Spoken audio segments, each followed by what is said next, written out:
Hi friends, ಎಲ್ಲರೂ ಹೇಗಿದ್ದೀರಾ? ಎಲ್ಲರಿಗೂ ನಮಸ್ಕಾರ. ಮತ್ತೊಂದು ಹೊಸ ವಿಡಿಯೋಗೆ ಸ್ವಾಗತ. ಬೆಳಿಗ್ಗೆನೆ ಬಾಕ್ಲೆಲ್ಲ ತೊಳೆದ್ಬಿಟ್ಟು ರಂಗೋಲಿ ಹಾಕ್ತಾ ಇದ್ದೀನಿ. ಇಲ್ಲಿಂದನೇ ನಾನು ವಿಡಿಯೋ ಶುರು ಮಾಡ್ತಾ ಇದ್ದೀನಿ. ಇವತ್ತಿನ ದಿನದ ವಿಡಿಯೋನ ಮತ್ತೆ ಇವತ್ತಿನ ದಿನ ಎಲ್ಲಿ ಆಚೆ ಹೋಗಿದ್ವಿ, ಮತ್ತೆ ಏನೆಲ್ಲ ಆಯ್ತು, ಯಾವೆಲ್ಲ ರೆಸಿಪಿ ಮಾಡಿದ್ವಿ, ಇವತ್ತಿನ ದಿನ ಹೇಗಿತ್ತು ಅನ್ನೋದ್ರ ಬಗ್ಗೆ ಶೇರ್ ಮಾಡ್ಕೊಳ್ತಾ ಇದ್ದೀನಿ. ಇದು 7ರಿಂದ 4 ಚುಕ್ಕಿ ಇಟ್ಬಿಟ್ಟು ಬಿಡಿಸ್ತಿರೋ ರಂಗೋಲಿ. ಇದೊಂಥರ ಡಬಲ್ ಸ್ಟಾರ್ ತರ ಕಾಣಿಸುತ್ತೆ. ಸಿಂಪಲ್ ಆಗೂ ಇರುತ್ತೆ, ಮತ್ತೆ ಹಾಕೋದಕ್ಕೂ ಬೇಗ ಈಸಿ ಆಗಿರುತ್ತೆ.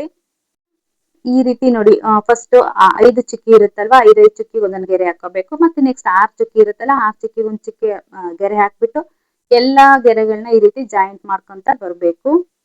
ಎಲ್ಲಾ ಹೆಣ್ಮಕ್ಳು ದಿನ ಶುರುವಾಗದೆ ಇಲ್ಲಿಂದ ಅಲ್ವಾ. ಎದ್ದು ಬಾಕ್ಲಿ ನೀರ್ ಹಾಕ್ಬಿಟ್ಟು ರಂಗೋಲಿ ಹಾಕ್ಬಿಟ್ಟು ಆ ನಂತರ ಮತ್ತೆ ಏನೇನ್ ಕೆಲ್ಸಗಳಿರುತ್ತೆ ಅಲ್ಲಿಂದ ಶುರು ಮಾಡ್ಕೊಳ್ತೀವಿ.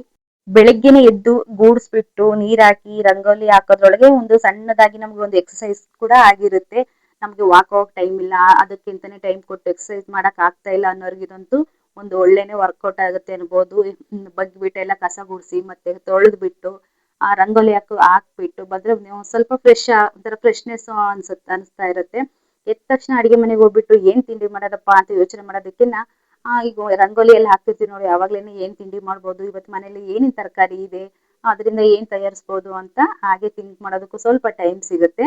ಅದಕ್ಕೆ ಅನ್ಸುತ್ತೆ ನಮ್ಮ ಹಿಂದಿನವರೆಲ್ಲ ಬೆಳಿಗ್ಗೆನೆ ಎದ್ದು ಬಾಕ್ಲು ತೊಳೆಯೋದು, ಕಸ ಗುಡ್ಸೋದು, ಒರೆಸೋದು ಇದನ್ನೆಲ್ಲ ಮಾಡಿದ್ರೆ ಒಂದು ಹೆಣ್ಮಕ್ಳಿಗೆ ಒಂದು ಒಳ್ಳೆ ಎಕ್ಸರ್ಸೈಸ್ ಆಗುತ್ತೆ. ಮತ್ತೆ ಮೂಡು ಸ್ವಲ್ಪ ಫ್ರೆಶ್ ಆಗಿರುತ್ತೆ. ದಿನ ಪೂರ್ತಿ ನಾವು ಫ್ರೆಶ್ನೆಸ್ ಆಗಿರ್ಬೋದು ಅಂತೇಳಿ ಈ ರೀತಿ ಎಲ್ಲ ಮಾಡಿಟ್ಟಿದ್ದಾರೆ ಅನ್ಸುತ್ತೆ. ನೋಡಿ, ಈ ರೀತಿ ರಂಗೋಲಿ ಹಾಕೊಂಡೆ ಈ ಡಾರ್ಟ್ ಗಳೆಲ್ಲ ಏನಿದೆ ನೋಡಿ, ಇದನ್ನೆಲ್ಲ ಜಾಯಿಂಟ್ ಮಾಡಿದ್ಮೇಲೆ ಎಕ್ಸ್ಟ್ರಾ ಒಂದ್ ಚುಕ್ಕಿ ಉಳಿದಿರುತ್ತಲ್ವಾ, ಅದನ್ನ ಈ ರೀತಿ ಹಂಗೆ ಸಿಂಪಲ್ ಆಗಿ ಸುತ್ಬಿಟ್ಟು ಅಲ್ಲಿ ಒಂದು ಎಲೆ ತರ ಹಾಕೊಳ್ತಾ ಇದೀನಿ. ಜಾಸ್ತಿ ಏನು ನಾನು ಡಿಸೈನ್ ಮಾಡ್ತಾ ಇಲ್ಲ, ಯಾಕೆಂದ್ರೆ ನಮ್ಮ ಮನೆ ಪಕ್ಕ ಕನ್ಸ್ಟ್ರಕ್ಷನ್ ನಡೀತಾ ಇದೆ. ಮತ್ತಿನ್ನು ಸ್ವಲ್ಪ ಅದ್ರಲ್ಲಿ ಧೂಳು ಡಸ್ಟ್ ಎಲ್ಲ ಬಂದು ಬೀಳುತ್ತೆ. ಅದಾದ್ಮೇಲೆ ಆ ಮೇಲೆ ಹೋಗಿ ಹೂವೆಲ್ಲ ಕಿತ್ಕೊಂಡ್ ಬರೋಣ ಅಂತ ಮೇಲೆ ಹೋದೆ. ತುಳಸಿ ಸ್ವಲ್ಪ ಜಾಸ್ತಿ ಬೆಳೆದ್ಬಿಟ್ಟಿತ್ತು, ಅದನ್ನ ಸ್ವಲ್ಪ ತುಳಸಿ ಪತ್ರೆನೆಲ್ಲ ಕಿತ್ಕೊಂಡೆ ಹಾಗೆ ಹೂ ಜೊತೆ. ಮತ್ತೆ ಶಾವಂತಿಗೆ ಗಿಡ ಸ್ವಲ್ಪ ಉದ್ದ ಬೆಳೆದ್ಬಿಟ್ಟು ಬಗ್ಗಿ ಕೆಳಗಡೆ ಬಿದ್ದೋಗ್ತಾ ಇತ್ತು. ಸ್ವಲ್ಪ ಮಳೆ ಮತ್ತೆ ಗಾಳಿ ಸ್ವಲ್ಪ ಬೀಸ್ತಾ ಇರೋದ್ರಿಂದ ಬಗ್ಗಿ ಬಗ್ಗಿ ಬಿದ್ದೋಗ್ತಾ ಇತ್ತು. ಅದಕ್ಕೊಂದು ಕೋಲ್ನ ಇಟ್ಬಿಟ್ಟು ಸ್ವಲ್ಪ ಸಪೋರ್ಟಿಗೆ ನಿಲ್ಲಿಸ್ದೆ. ಸಪೋರ್ಟಿಗೆ ಆ ರೀತಿ ಇರೋದ್ರಿಂದ ಗಿಡನೂ ಸಹ ನೀಟಾಗಿ ಚೆನ್ನಾಗಿ ಬೆಳೆಯುತ್ತೆ. ಆಮೇಲೆ ಪತ್ರೆ ಎಲ್ಲ ಕಿತ್ಕೊಂಡ್ ಬಂದ್ಬಿಟ್ಟು ಈ ರೀತಿ ಪತ್ರೆ ಜಾಸ್ತಿ ಇದೆ, ನಾನು ಸ್ವಲ್ಪ ಎಲ್ಲ ಬಿಡಿಸ್ಬಿಟ್ಟು ಕಟ್ಕೊಂಡ್ಬಿಡ್ತೀನಿ. ಕಟ್ಟಿ ಸ್ವಲ್ಪ ಆರದ ತರ ಮಾಡಿ ಹಾಕೋದಕ್ಕೆ ಚೆನ್ನಾಗಿರುತ್ತೆ. ಇಲ್ಲಾಂದ್ರೆ ಗಿಡದಲ್ಲೇ ಸುಮ್ನೆ ಅದು ಬೇಗ ವೇಸ್ಟ್ ಆಗುತ್ತೆ ಅನ್ನೋದಕ್ಕೆ ಇದು ನಾನು ತುಳಸಿ ಕಿತ್ಕೊಳೋದು ಪೂಜೆ ಮಾಡಕ್ ಇಟ್ಟಿರ್ತೀವಲ್ಲ ಆ ತುಳಸಿ ಅಲ್ಲ. ನಾನು ಪಾಟಲ್ಲಿ ಎಕ್ಸ್ಟ್ರಾ ಒಂದು ತುಳಸಿ ಒಣಗಿದಾಗ ಮೇಲ್ ಬೀಜ ಇರುತ್ತೆ ನೋಡಿ, ಅದು ಉದುರಿಸಿರ್ತೀನಿ. ಅದು ಆ ಗಿಡ ಬಂದ್ಬಿಟ್ಟು ಅದ್ರಲ್ಲಿ ಬಿಟ್ಟಿರೋಂಥದ್ದು. ಅದೆಲ್ಲ ಆದ್ಮೇಲೆ ನೆಕ್ಸ್ಟ್ ತುಳಸಿ ಮುಂದೆ ಬೀಜಗಳಿರುತ್ತೆ ನೋಡಿ, ಅದನ್ನ ಮತ್ತೆ ನಾವು ಒಣಗಿಸ್ಬಿಟ್ಟು ತೊಳೆದ್ಬಿಟ್ಟು ಒಣಗಿಸಿ ಕಷಾಯ ಮಾಡ್ಕೊಂಡು ಕುಡಿಬಹುದು, ಅಥವಾ ಟೀಗ್ ಬೇಕಾದ್ರೂ ಉಪಯೋಗಿಸಬಹುದು. ಅದಲ್ಲಾದ್ಮೇಲೆ ಸ್ವಲ್ಪ ಆಚೆ ಹೋಗೋದಿತ್ತು. ತಿಂಡಿ ಎಲ್ಲ ರೆಡಿ ಮಾಡ್ಬಿಟ್ಟು ರೆಡಿ ಆಗ್ಬಿಟ್ಟು ಆಚೆ ಹೋದ್ವಿ. ಬೆಂಗಳೂರು ಟ್ರಾಫಿಕ್ ಅಲ್ಲಿ ಗೊತ್ತಲ್ವ ನಿಮ್ಗೆ, ತಕ್ಷಣ ನಾವು ಮನೆಯಿಂದ ಹೊರಟು ಹೋಗೋದಕ್ಕೆ ತುಂಬಾನೇ ಟೈಮ್ ಹಿಡಿಯುತ್ತೆ. ಒಂದ್ ಫಂಕ್ಷನ್ ಇತ್ತು, ಅಲ್ಲಿ ಹೋಗ್ಬಿಟ್ಟು ಅಲ್ಲಿ ವೆಲ್ಕಮ್ ಡ್ರಿಂಕ್ಸ್ ಇತ್ತು, ಕುಡ್ದ್ಬಿಟ್ಟು ಮತ್ತೆ ಒಳ್ಳೆ ಊಟ ಇತ್ತು. ಅಲ್ಲಿ ಊಟನೂ ಸಹ ಮುಗಿಸ್ಬಿಟ್ಟು ಹಾಗೆ ಗಿಫ್ಟ್ ಕೊಟ್ಟು ಫೋಟೋ ತಗ್ಸ್ಕೊಂಡು ಹಾಗೆ ಬರ್ತಾ ಇರ್ಬೇಕಾದ್ರೆ ಹೆಲ್ಮೆಟ್ ತಗೋಣ ಅಂತ ಹೋದ್ವಿ. ಅಲ್ಲಿ ನೋಡಿ ಪರ್ಫ್ಯೂಮ್ ಬಾಟ್ಲಿ ಎಷ್ಟು ಚೆನ್ನಾಗಿ ಕಾಣ್ತಾ ಇದೆ ಆ ಅಂಗಡಿಲಿ. ಅಲ್ಲಿಂದ ಮನೆಗೆ ಬಂದೆ. ಅಷ್ಟೊತ್ತಿಗೆ ಊಟ ಟೈಮ್ ಆಗಿತ್ತಲ್ವಾ, ಮನೇಲಿದ್ದರು ಊಟಕ್ಕೆ ರೆಡಿ ಮಾಡ್ಬೇಕಾಯ್ತು. ಸಾಂಬಾರ್ ಇತ್ತು, ಸಾಂಬಾರ್ ಜೊತೆ ಸ್ವಲ್ಪ ಮೊಟ್ಟೆ ಬೇಯಿಸ್ಬಿಟ್ಟು ಅವರಿಗೆ ಸ್ವಲ್ಪ ಸ್ಪೈಸಿ ಆಗಿರ್ಲಿ ಅಂತೇಳಿ ಅದಕ್ಕೆ ಧನಿಯಾ ಪುಡಿ, ಚಿಲ್ಲಿ ಪೌಡರ್, ಪೆಪ್ಪರ್ ಅಥವಾ ಗರಂ ಮಸಾಲಾನ ಹಾಕ್ಬಿಟ್ಟು ಈ ರೀತಿ ಮಾಡಿದಕ್ಕೆ ತಿನ್ನೋದಕ್ಕೆ ತುಂಬಾನೇ ಟೇಸ್ಟಿ ಆಗಿರುತ್ತೆ. ಅದೆಲ್ಲ ಆದ್ಮೇಲೆ ಸಂಜೆ ಅಡಿಗೆಗೆ ರೆಡಿ ಮಾಡ್ಕೊಳ್ಬೇಕಾಗಿತ್ತು. ಮನೇಲಿ ಸ್ವಲ್ಪ ಹಲಸಿನಕಾಯಿ ಇತ್ತು ತಂದಿಟ್ಟಿದ್ದು, ಇದು ಎಳೆ ಹಲಸಿನಕಾಯಿ ಬರುತ್ತೆ ನೋಡಿ, ಅದು ತಂದ್ಬಿಟ್ಟು ಅಲ್ಲೇ ಒಂದ್ 4-5 ದಿವಸ ಆಗ್ಬಿಟ್ಟಿತ್ತು. ಅದು ತುಂಬಾನೇ ಸ್ವಲ್ಪ ಹೆಚ್ಚೋದಕ್ಕೆ ನನಗೆ ಟೈಮ್ ಆಗಿರ್ಲಿಲ್ಲ ಅಂತ ಅದನ್ನ ಕಟ್ ಮಾಡ್ಕೊಂಡಿರ್ಲಿಲ್ಲ. ತುಂಬಾ ಮೆತ್ತಗಾಗ್ಬಿಟ್ಟಿತ್ತು. ಅದನ್ನ ಕಟ್ ಮಾಡೋಷ್ಟರಲ್ಲಂತೂ ತುಂಬಾನೇ ಸಾಕಾಗೋಯ್ತು ಅಂತಾನೆ ಹೇಳ್ಬೋದು. ಫಸ್ಟ್ ಹಲಸಿನಕಾಯಿ ಕಟ್ ಮಾಡೋದಕ್ಕೆ ಚಾಕುಗೆ ಒಂದ್ ಸ್ವಲ್ಪ ಎಣ್ಣೆ ಸವರ್ಕೊಂಡು ನಮ್ ಕೈಗೂ ಸ್ವಲ್ಪ ಎಣ್ಣೆನ ಸವರ್ಕೊಂಡ್ಬಿಟ್ಟು ಕಟ್ ಮಾಡ್ಬೇಕು. ಅವಾಗ ಅಂಟು ಚಾಕಿಗೆ ಆಗ್ಲಿ ನಮ್ಮ ಕೈಗೆ ಆಗ್ಲಿ ಜಾಸ್ತಿ ಅಂಟ್ಕೊಳ್ಳೋದಿಲ್ಲ. ಸ್ವಲ್ಪ ಕಾಯಿದು ಎಳೆದು ಇತ್ತು, ಮತ್ತೆ ಹಳೇದಾಗ್ಬಿಟ್ಟಿತ್ತು ಆಲ್ರೆಡಿ, ಹಾಗಾಗಿ ತುಂಬಾನೇ ಮೆತ್ತಗಾಗ್ಬಿಟ್ಟಿತ್ತು. ಹೆಂಗೆ ಕಟ್ ಮಾಡಕ್ ಹೋದ್ರುನು ಅದು ತುಂಬಾನೇ ಒಂಥರ ಹಿಡಿತಾ ಇತ್ತು, ಚಾಕ್ ಬರ್ತಾನೆ ಇರ್ಲಿಲ್ಲ. ನಾನಂತೂ ಅದನ್ನ ಹೆಂಗ ಕಷ್ಟಪಟ್ಟು ಕೊನೆಗೂನು ಅದನ್ನ ಹೆಚ್ಚಿದೆ, ಸಣ್ಣಕ್ಕೆ ಹೆಚ್ಕೊಳಕ್ಕೆ ಮೇಲಿನ ಸಿಪ್ಪೆ ಎಲ್ಲ ತೆಗಿಯಕ್ ಹೋದ್ರುನು ಬರ್ತಾನೆ ಇರ್ಲಿಲ್ಲ. ಆಮೇಲೆ ಮತ್ತೆ ಅದಕ್ಕೆ ಸಣ್ಣದಾಗಿ ಪೀಸ್ ಮಾಡ್ಕೊಂಡ್ಬಿಟ್ಟು ಆ ಒಳಗಡೆ ದಿಂಡು ಏನಿರುತ್ತೆ ನೋಡಿ, ಆ ದಿಂಡ್ನೆಲ್ಲ ಆಮೇಲೆ ಸಣ್ಣ ಸಣ್ಣದಾಗಿ ಹೆಚ್ಚಿಬಿಟ್ಟು ದಿಂಡು ತೆಗ್ದೆ. ಆಮೇಲೆ ಸಣ್ಣ ಸಣ್ಣದಾಗಿ ಕಟ್ ಮಾಡ್ಬಿಟ್ಟು ಮೇಲ್ಗಡೆ ಸಿಪ್ಪೆ ಇರುತ್ತಲ್ವಾ, ಆ ಸಿಪ್ಪೆ ಎಲ್ಲ ತಗೊಂಡು ಹಲಸಿನಕಾಯಿ ಸೀಸನ್ ಅಲ್ಲಿ ಈ ತರ ಎಳೆ ಹಲಸಿನಕಾಯಿನ ತಗೊಂಡ್ಬಿಟ್ಟು ಕಬಾಬ್ ಮಾಡ್ಬೋದು, ಅಥವಾ ಗೊಜ್ಜುಗಳು, ಸಾಂಬಾರು ಎಲ್ಲ ಮಾಡ್ಕೊಂಡು ತಿನ್ಬೋದು. ತಿನ್ನೋದಕ್ಕೆ ತುಂಬಾ ಟೇಸ್ಟಿ ಆಗಿರುತ್ತೆ. ಅದನ್ನ ಇದು ಕಟ್ ಮಾಡಿ ಎಲ್ಲ ತೆಗಿಯೋದು ಇದೆಯಲ್ಲ, ಇದು ಸ್ವಲ್ಪ ಕಷ್ಟ ಅನ್ಸುತ್ತೆ. ಅದೇ ಎಳೆ ಹಲಸಿನಕಾಯಿ ತಂದ ತಕ್ಷಣ ನಾವು ಫ್ರೆಶ್ ಆಗಿದ್ದಾಗ ಗಟ್ಟಿ ಇರುತ್ತೆ, ಅವಾಗ ನೀಟಾಗಿ ಹೆಚ್ಚಬಹುದು. ಅಂತೂ ಇಂತೂ ಸಾಹಸ ಮಾಡಿ ಅದನ್ನ ಹೆಚ್ಚಿಟ್ಟಾಯ್ತು. ನಾನು ಹೆಚ್ಚಿಬಿಟ್ಟು ಅದಕ್ಕೆ ಆಲ್ರೆಡಿ ಕಾಳನ್ನ ನೆನೆಸಿಟ್ಟಿದ್ದೆ. ಮಿಕ್ಸ್ ಕಾಳುಗಳು ಮನೇಲಿ ಏನೇನು ಇರುತ್ತೆ ನೋಡಿ ಎಲ್ಲ ಕಾಳುಗಳನ್ನ ನೆನೆಸಿಟ್ಟಿದ್ದೆ. ಅವರೆಕಾಳು, ಕಡಲೆಕಾಳು, ಅಲಸಂದೆ ಕಾಳು, ಹೆಸರು ಕಾಳು, ಹುಳ್ಳಿಕಾಳು, ಮನೇಲಿ ಏನೇನು ಕಾಳುಗಳು ಇರ್ತಾವೋ ಅದನ್ನ ನೆನೆಸಿಡ್ಬೇಕು. ಫಸ್ಟೇನೆ ನೆನೆಸಿಟ್ಬಿಟ್ಟು ಇದನ್ನ ಒಂದು ಕುಕ್ಕರ್ಗೆ ಹಾಕಿ ಒಂದೆರಡು ವಿಷಲ್ ಹೊಡ್ಸ್ಬಿಟ್ಟು ಆಮೇಲೆ ಇದಕ್ಕೊಂದು ಮಸಾಲೆ ರೆಡಿ ಮಾಡ್ಕೊಂಡು ಮಾಮೂಲಿ ಈರುಳ್ಳಿ, ಟೊಮೊಟೊ, ಸ್ವಲ್ಪ ಖಾರದ ಪುಡಿ, ಕಾಯಿ, ತೆಂಗಿನಕಾಯಿ, ಈ ತರ ಒಂದು ಮಸಾಲೆ ರೆಡಿ ಮಾಡ್ಕೊಂಡ್ಬಿಟ್ಟು ಆಮೇಲೆ ಆ ಮಸಾಲೆ ಮತ್ತೆ ಹಲಸಿನಕಾಯಿನ ಹಾಕೊಂಡ್ಬಿಟ್ಟು ಸ್ವಲ್ಪ ಬೇಯಿಸಿ ಒಗ್ಗರಣೆ ಮಾಡಿದ್ರೆ ಆಯ್ತು, ಈ ಪಲ್ಯ ರೆಡಿ ಆಗುತ್ತೆ. ಹೆಚ್ಚಿ ಇಟ್ಟು ಸ್ವಲ್ಪ ಹೊತ್ತಿಗೆ ನೋಡಿ ಎಷ್ಟೊಂದು ಕಪ್ಪಾಗಿದೆ ಅಂತ ತೋರಿಸ್ತಾ ಇದ್ದೀನಿ. ಸ್ವಲ್ಪ ಕಾಯಿ ಹಳೇದಾಗಿತ್ತು, ಆದ್ರೆ ನಾನು ವೇಸ್ಟ್ ಮಾಡೋದು ಬೇಡ ಅಂತೇಳಿ ಸ್ವಲ್ಪ ಕಷ್ಟ ಆದ್ರೂ ಪರವಾಗಿಲ್ಲ ಅಂತ ಹೆಚ್ಚಿ ಮಾಡ್ತಾ ಇದ್ದೀನಿ. ಎಳೆ ಹಲಸಿನಕಾಯಿ ತುಂಬಾ ಫ್ರೆಶ್ ಇದ್ದಾಗ ಅದರಲ್ಲಿ ಒಳ್ಳೊಳ್ಳೆ ಡಿಶ್ಗಳನ್ನ ಮಾಡ್ಬೋದು. ನಿಮ್ಮ ಮನೆಗಳಲ್ಲಿ ಅಥವಾ ನಿಯರ್ ಎಲ್ಲಾರು ನಿಮ್ಗೆ ಎಳೆದಾಗಿರುವ ಹಲಸಿನಕಾಯಿ ಸಿಕ್ಕರೆ ಕಟ್ ಮಾಡಿ ನೀವು ತಗೊಂಡ್ಬಿಟ್ಟು ಉಪಯೋಗಿಸಿ. ಸೀಸನ್ ಅಲ್ಲಿ ಸಿಗೋವಂಥ ಫ್ರೂಟ್ಸ್ನ ನಾವು ಯಾವಾಗಲೂ ಮಿಸ್ ಮಾಡ್ಕೋಬಾರ್ದು. ಸ್ವಲ್ಪ ಅಷ್ಟೊತ್ತಿಗೆ ಪನ್ನೀರ್ ಗ್ರೇವಿನ ರೆಡಿ ಮಾಡಿ ಇಟ್ಟಿದ್ದೆ. ಅದಕ್ಕೆ ಮೊದಲು ಪಲ್ಯಗಳನ್ನೆರಡು ರೆಡಿ ಮಾಡಿ ಇಟ್ಬಿಟ್ಟು ಆಮೇಲೆ ಜೋಳದ ರೊಟ್ಟಿ ಮಾಡೋಣ ಅಂತೇಳಿ ಒಲೆ ಮೇಲೆ ಸ್ವಲ್ಪ ನೀರು ಇಟ್ಟಿದ್ದೀನಿ. ಚಿಕ್ಕದೊಂದು ಗ್ಲಾಸ್ ಅಷ್ಟು ನೀರು ಇಟ್ಬಿಟ್ಟಿದ್ದೀನಿ. ಅದಕ್ಕೆ ಸ್ವಲ್ಪ ನೀರು ಬಿಸಿ ಆದ್ಮೇಲೆ ಸ್ವಲ್ಪ ಹಿಟ್ಟನ್ನು ಹಾಕೊಂಡ್ಬಿಟ್ಟು ಈ ರೀತಿ ಮಿಕ್ಸ್ ಮಾಡಬೇಕು. ಒಂದು ಉಗುರು ಬೆಚ್ಚಗೆ ನೀರು ಇರುವಾಗ್ಲೇನೆ ಹಿಟ್ಟು ಹಾಕ್ಬಿಟ್ಟು ಮಿಕ್ಸ್ ಮಾಡಬೇಕು. ಅದರಲ್ಲಿ ಯಾವುದೇ ರೀತಿಯ ಗಂಟುಗಳು ಇರದೇ ಇರೋ ತರ ಒಂದೆರಡು ಕಲ್ಲು ಉಪ್ಪು ಹಾಕ್ಬಿಟ್ಟು ಅದನ್ನ ನೀಟಾಗಿ ಮಿಕ್ಸ್ ಮಾಡಿಬಿಡ್ಬೇಕು. ಮಿಕ್ಸ್ ಮಾಡಿ ಹಾಗೆ ಬಿಡಬಾರ್ದು. ಮತ್ತೊಂದು 2 ನಿಮಿಷ 3 ನಿಮಿಷ ಬಿಟ್ಬಿಟ್ಟು ಅದು ಕುದಿ ಬರೋ ತನಕ ಈ ರೀತಿ ಕೈ ಆಡಿಸ್ತಾ ಇರ್ಬೇಕು. ಅವಾಗ ಯಾವುದೇ ರೀತಿಯ ಗಂಟುಗಳಿಲ್ದೇನೆ ನೀಟಾಗಿ ಜೋಳದ ಹಿಟ್ಟಿಗೆ ಸರಿಯನ್ನ ರೆಡಿ ಮಾಡ್ಕೋಬಹುದು. ಮುದ್ದೆ ಯಾವ ರೀತಿ ನಾವು ಮಾಡ್ತೀವಲ್ಲ ರಾಗಿ ಮುದ್ದೆ, ಅದೇ ರೀತಿ ಇದನ್ನ ಜೋಳದ ರೊಟ್ಟಿಗೆ ಸರಿ ಮಾಡ್ಕೊಳ್ಳುವಂಥದ್ದು. ಕೆಲವರು ಬಿಸಿನೀರು ಕಾಸ್ಬಿಟ್ಟು ಜೋಳದ ಹಿಟ್ಟಿಗೆ ಡೈರೆಕ್ಟ್ ಆಗಿ ಹಾಕಿ ಉಪ್ಪು ಹಾಕ್ಬಿಟ್ಟು ಕಲಸು ಸಹ ಮಾಡ್ತಾರೆ. ನಾನ್ ಮಾಡೋದು ಈ ರೀತಿನೇ ಸರಿ ಮಾಡ್ಕೊಂತೀನಿ ನಾನು. ಅಂದ್ರೆ ಮುದ್ದೆ ಅಷ್ಟು ಗಟ್ಟಿಯಾಗಿ ಮಾಡ್ಕೊಳಲ್ಲ, ಸ್ವಲ್ಪ ತೆಳುವಾಗಿ ಮಾಡ್ಕೊಂತೀನಿ.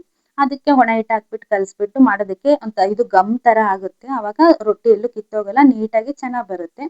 ಹಿಟ್ಟು ಹಾಕ್ಬಿಟ್ಟು ನೋಡಿ ಅದು ಇಟ್ಟಿರ್ತೀವಲ್ಲ ಫಸ್ಟ್ ಸರಿ ಮಾಡ್ಕೊಳಕ್ಕೆ, ಅದು ಚೆನ್ನಾಗಿ ಕುದ್ದ ಮೇಲೆ ಅದಕ್ಕೆ ಸ್ವಲ್ಪ ಇನ್ನೊಂದು ಚಮಚದಲ್ಲಿ ಒಂದು ಚಮಚ ಒಂದೂವರೆ ಚಮಚದಷ್ಟು ಹಿಟ್ಟು ಹಾಕ್ಬಿಟ್ಟು ಇದನ್ನ ಮತ್ತೆ ತಿರುಗಿಸ್ತಾ ಇದ್ದೀನಿ. ಇದನ್ನ ಒಂದೇ ಡೈರೆಕ್ಷನ್ ಅಲ್ಲಿ ತಿರುಗಿಸ್ತಾ ಇರ್ಬೇಕು ಈ ರೀತಿ. ಅವಾಗ ಯಾವುದೇ ರೀತಿಯ ಗಂಟುಗಳಿರಲ್ಲ. ಅವಾಗ ಪಾತ್ರೆಗೆ ಟಚ್ ಮಾಡಿಬಿಟ್ಟು ಚಮಚನ ಪಾತ್ರೆಗೆ ಟಚ್ ಮಾಡಿ ಈ ರೀತಿ ತಿರುಗಿಸ್ತಾ ಇರ್ಬೇಕು. ಅವಾಗ ಏನಾದ್ರೂ ಮಧ್ಯ ಮಧ್ಯ ಸ್ವಲ್ಪ ಹಿಟ್ಟು ಗಂಟಾಗಿರುತ್ತಲ್ವಾ, ಆ ಪಾತ್ರೆ ಮತ್ತೆ ಚಮಚದ ಮಧ್ಯೆ ಅದು ಸಿಕ್ಬಿಟ್ಟು ಎರಡು ಮಧ್ಯೆ ಈಗ ಹಾಕಿ ತಿರುಗಿಸ್ತಾ ಇದ್ರೆ ಗಂಟು ಏನಾದ್ರು ಇದ್ರೆ ಹೊಡೆದಾಗುತ್ತೆ. ಈ ರೀತಿ ಇದನ್ನ ರೆಡಿ ಮಾಡ್ಕೋಬೇಕು. ನೋಡಿ ಇವಾಗ ತೋರಿಸ್ತಾ ಇದೀನಿ ನೋಡಿ, ಇಷ್ಟು ಮಾಡ್ಕೊಂಡ್ರೆ ಆಯ್ತು, ತುಂಬಾ ಗಟ್ಟಿ ಮಾಡ್ಕೋಬಾರ್ದು. ಇದಾದ್ಮೇಲೆ ನಾವು ರೊಟ್ಟಿಯನ್ನ ನಾದೋದಕ್ಕೆ ಒಂದು ಪಾತ್ರೆ ಅಥವಾ ತಟ್ಟೆ, ದೊಡ್ಡದಾಗಿರೋ ತಟ್ಟೆ, ಬೇಸನ್ ಏನಾದ್ರು ಇಟ್ಕೊಂಡಿರ್ತೀವಲ್ವಾ, ಅದಕ್ಕೆ ಇದನ್ನ ಹಾಕೋಬೇಕು. ಹಾಕೊಂಡ್ಬಿಟ್ಟು ಇದಕ್ಕೆ ಒಣ ಹಿಟ್ಟು ಹಾಕ್ಬಿಟ್ಟು ಕಲಿಸ್ಬೇಕು. ಇದಕ್ಕೆ ಮತ್ತೆ ಯಾವುದೇ ರೀತಿಯ ನೀರನ್ನ ಸೇರಿಸ್ಕೋಬಾರ್ದು. ಕಲಿಸ್ಬೇಕಾದ್ರೆ ಗೊತ್ತಾಗುತ್ತೆ ನಿಮ್ಗೆ ಎಷ್ಟು ಹಿಟ್ಟು ಬೇಕಾಗುತ್ತೆ ಅಂತೇಳಿ. ಇದನ್ನ ಗಟ್ಟಿ ತುಂಬಾ ಗಟ್ಟಿಯಾಗಿ ಕಲಿಸಬಾರ್ದು ಅಥವಾ ತುಂಬಾ ಸಾಫ್ಟ್ ಆಗಿ ಕಲಿಸಬಾರ್ದು.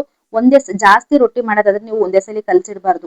ಒಂದ 7, 8 ಅಥವಾ ಒಂದು 10, 15 ಆಗುವಷ್ಟು ಮಾತ್ರ ಕಲ್ಸ್ಕೋಬೇಕು. ಅದು ಫಾಸ್ಟ್ ಆಗಿ ರೊಟ್ಟಿ ಮಾಡಕ್ ಬರುತ್ತೆ ಅಂತ ಹೇಳಿ. ಇಲ್ಲ ಅಂದ್ರೆ ಒಂದೇ ಸರಿ ಜಾಸ್ತಿ ಕಲ್ಸಿಟ್ಬಿಟ್ರೆ ನಾವು ಎಲ್ಲ ರೊಟ್ಟಿ ನಿಧಾನಕ್ಕೆ ಮಾಡೋರಾದ್ರೆ ಮಾಡ್ತಾ ಮಾಡ್ತಾ ಹಿಂದಿರ ಕಲ್ಸಿಟ್ಟಿರೋ ಹಿಟ್ಟು ಏನಿದೆ ನೋಡಿ ಅದು ಸಾಫ್ಟ್ ಆಗ್ತಾ ಹೋಗುತ್ತೆ. ಸಾಫ್ಟ್ ಆಗ್ಬಿಟ್ರೆ ರೊಟ್ಟಿ ಉಜ್ಜೋದಕ್ಕೆ ಕಷ್ಟ ಆಗುತ್ತೆ. ಈ ರೀತಿ ಕಲ್ಸಿದಾದ ತಕ್ಷಣ ನಾನು ರೊಟ್ಟಿ ಉಜ್ಕೊಳ್ತಾ ಇದ್ದೀನಿ. ನನಗೆ ತೊಟ್ಟೋದಕ್ಕೆ ಏನ್ ಬರಲ್ಲ. ನಾನು ಲಟ್ಟಣಿಗೆಲೆನೆ ಚಪಾತಿ ಹೇಗೆ ಉಜ್ಜುತ್ತೀನಿ ನೋಡಿ ಆ ರೀತಿ ಉಜ್ಜುತ್ತೀನಿ. ಬಿಲ್ಲೆ ಮಾಡ್ಕೊಂಡ್ಬಿಟ್ಟು ಬಿಲ್ಲೆನ ಸ್ವಲ್ಪ ಕೈಯಲ್ಲಿ ಸ್ವಲ್ಪ ತೊಟ್ಕೊಂತೀನಿ ಅಗಲ. ತೊಟ್ಕೊಂಡ್ಬಿಟ್ಟು ಆಮೇಲೆ ಲಟ್ಟಣಿಗೆ ತಗೊಂಡ್ಬಿಟ್ಟು ಮಧ್ಯ ಭಾಗಕ್ಕೆ ಒಂದೆರಡು ಸರಿ ಆ ಕಡೆ ಉಜ್ಜುತ್ತೀನಿ. ಆಮೇಲೆ ಹರ್ಗ್ ಏನಿರುತ್ತೆ ನೋಡಿ, ಆ ರೊಟ್ಟಿ ಹರ್ಗನ್ನ ತೆಳುವಾಗಿ ಉಜ್ಕೊಂತ ಬರ್ತೀನಿ. ಅವಾಗ ರೊಟ್ಟಿನೂ ಸಹ ಚೆನ್ನಾಗಿ ಬರುತ್ತೆ, ಮತ್ತೆ ಬೇಯಿಸಿದಾಗೂ ಅಷ್ಟೇ ನೀಟಾಗಿ ಉಬ್ಬಿ ಬಿಟ್ಟು ಚೆನ್ನಾಗಿ ಬರುತ್ತೆ. ಈ ಚಪಾತಿ ಮಾಡೋದಕ್ಕಿಂತ ಈಸಿನೇ ಅಂತಾನೆ ಹೇಳ್ಬೋದು ರೊಟ್ಟಿ ಮಾಡೋದಕ್ಕೆ. ಒಂದು 2 ಸರಿ ನಮ್ಗೆ ಅಭ್ಯಾಸ ಆಗ್ಬೇಕಷ್ಟೇ. ಅಭ್ಯಾಸ ಆದ್ರೆ ತುಂಬಾನೇ ಈಸಿಯಾಗಿ ಬರುತ್ತೆ. ಜೋಳ ರೊಟ್ಟಿ ತಿನ್ನೋದಕ್ಕೆ ಇಷ್ಟ ಆದ್ರೆ ನಮಗೆ ತೊಟ್ಟಕ್ ಬರಲ್ಲ ಅನ್ನೋರು ಆರಾಮಾಗಿ ಈ ರೀತಿ ಸರಿ ಮಾಡ್ಕೊಂಡ್ಬಿಟ್ಟು ಹಿಟ್ಟು ಹಾಕಿ ಕಲಿಸ್ಬಿಟ್ಟು ಆ ಲಟ್ಟಣಿಗೆಯಲ್ಲಿ ಈ ರೀತಿ ಉಜ್ಕೋಬಹುದು. ಒಂದ್ ಸ್ವಲ್ಪನು ಎಲ್ಲೂನು ಕಿತ್ತೋಗೋದಿಲ್ಲ. ಯಾಕೆಂದ್ರೆ ಸರಿ ಏನಿರುತ್ತೆ ನೋಡಿ ಅದೊಂಥರ ಗಮ್ ತರ ಇರುತ್ತೆ. ಅದಕ್ಕೆ ಹಿಟ್ಟಾಗಿ ಕಲಿಸಿದಾಗ ಇದು ಚೆನ್ನಾಗಿ ಒಂದು ಹಿಟ್ಟು ರೆಡಿ ಆಗುತ್ತೆ. ಜೋಳದ ರೊಟ್ಟಿ ಆರೋಗ್ಯಕ್ಕೂ ಸಹ ಒಳ್ಳೆಯದು, ಮತ್ತೆ ತಿನ್ನೋದಕ್ಕೂ ತುಂಬಾನೇ ಚೆನ್ನಾಗಿರುತ್ತೆ. ಇದಕ್ಕೆ ಒಳ್ಳೊಳ್ಳೆ ರೀತಿಯ ಕಾಂಬಿನೇಷನ್ ಆಗಿರುವ ಒಳ್ಳೆ ಪಲ್ಯಗಳನ್ನ ರೆಡಿ ಮಾಡ್ಕೊಂಡ್ಬಿಟ್ರೆ ಇನ್ನೂ ಚೆನ್ನಾಗಿರುತ್ತೆ. ಇದಕ್ಕೆ ಚಟ್ನಿಗಳು ಸಹ ತುಂಬಾನೇ ಚೆನ್ನಾಗಿರುತ್ತೆ. ನಮ್ ಕಡೆ ಇದಕ್ಕೆ ಮೆಣಸಿನಕಾಯಿ, ಬದನೆಕಾಯಿ ಎಲ್ಲ ಸುಟ್ಬಿಟ್ಟು ಟೊಮೊಟೊ ಜೊತೆಗೆ ಸೇರಿಸ್ಬಿಟ್ಟು ಸುಟ್ಟು ಕೊತ್ತಂಬರಿ ಸೊಪ್ಪು ಹಾಕ್ಬಿಟ್ಟು ಒಂದು ಚಟ್ನಿ ಮಾಡ್ತೀವಿ. ಅದಂತೂ ತಿನ್ನೋದಕ್ಕೆ ತುಪ್ಪ ಹಾಕೊಂಡು ತಿಂತಾ ಇದ್ರೆ ತುಂಬಾನೇ ಚೆನ್ನಾಗಿರುತ್ತೆ.